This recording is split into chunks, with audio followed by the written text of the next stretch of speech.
One person says, oh, I'd be happier if you weren't doing X, Y, and Z. And the other person says, me, I'd be a lot happier if you weren't doing 1, 2, and 3. Now, for our listeners who have not read The Big Leap, can you give an overview of what that book is about? Yes, The Big Leap is about two really important subjects that changed my life, and I've used them to change many people's lives since then. There's two big things to learn in The Big Leap. One is learning about what I call the upper limit problem, which is why human beings sabotage themselves when things are going well or start to go better. And most people can look inside themselves and identify one or more times in their life where things have been going well, then they've done something that torpedoed that. And sometimes it can be as simple as an upper limit problem, like you've been getting along with your mate for 3 days, and then all of a sudden somebody starts an argument. Or you've been eating well for 3 days, and suddenly you get the urge for a triple-decker super cheeseburger. And okay, stop talking about me. Stop talking about me, Gay. Stop talking about me. So that's the upper limit problem in action. And what it's caused by not allowing ourselves to have longer and longer periods of feeling good about ourselves, feeling good in relationships. And so we've all got a set of strategies we use that knock ourselves out of those good feeling times when we're in those for a while. So I learned it the hard way. The first time, I used to be really obese. And back in 1969, I weighed 300 pounds. And I weigh 180 now, 6 feet tall. So I was definitely obese looking. And I had an enlightenment moment, actually, where I fell down on the ice when I was 24 years old. And I didn't knock myself out, but I call it, I had an out of Hendricks experience. I knocked myself, Great like if a 300-pound person falls on the ground, that's the same as basically a refrigerator falling on the ground. It's a pretty big thud.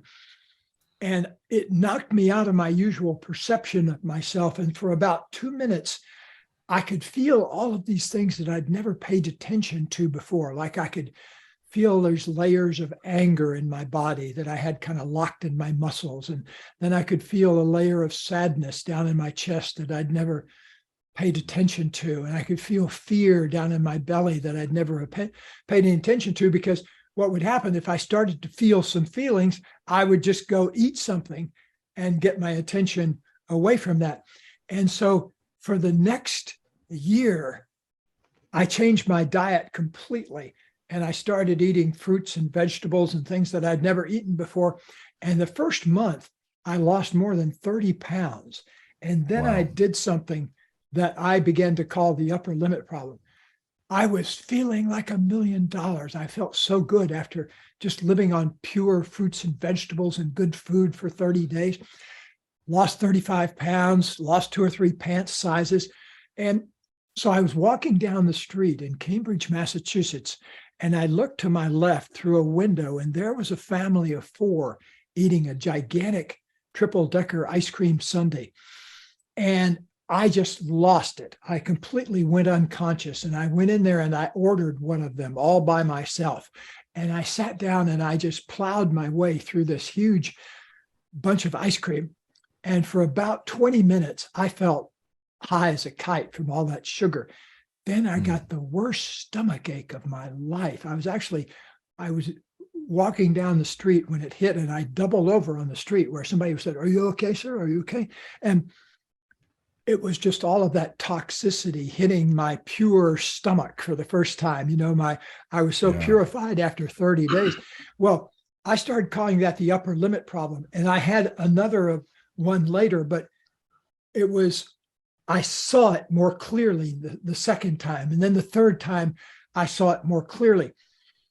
People sometimes ask me, because The Big Leap has kind of turned into a Bible for entrepreneurs. And a lot of times people ask me, how long did it take you to write the book? And I say, well, it took me a year, but I've been thinking about it for 30 years, because starting with that experience of mine, I started working with that and with people, and started helping people increase the amount of time that they feel good inside themselves and in relationships before they trigger that upper limit problem. And so if, like in my case, I got from having a relationship where we were constantly in conflict to now, for the past 43 years, having a relationship with a woman, Katie, that I almost don't have any conflict with, because, well, like for the past 20 years at least, neither of us have said a cross-critical word to the other or had an argument of any kind, because we learned in relationship there's a secret to not arguing, and that's if both people simply tell the truth about what's going on inside themselves, and both people take responsibility for things that come up, you can move through conflict very quickly.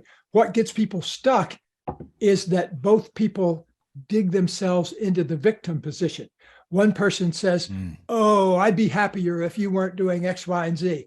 And the other person says, me, I'd be a lot happier if you weren't doing 1, 2, and 3. And so people dig themselves into a victim position. And there's only one way out of that. And that's by taking healthy responsibility, saying, okay, what was my part in causing this situation? And so the moment you step out of the victim situation and say, how did I cause that? If you can get both people doing that, you've got a magical relationship where it's hard to argue and fight after you get good at doing that. And so Katie and I just got good at doing that 30 years ago or so, 40 years ago, and just we practice what we preach. There's an old Turkish saying that if a bald man finds a cure, he's surely going to first use it on himself. And so we just use all these, we just use all these things on ourselves. And we're our own best customers.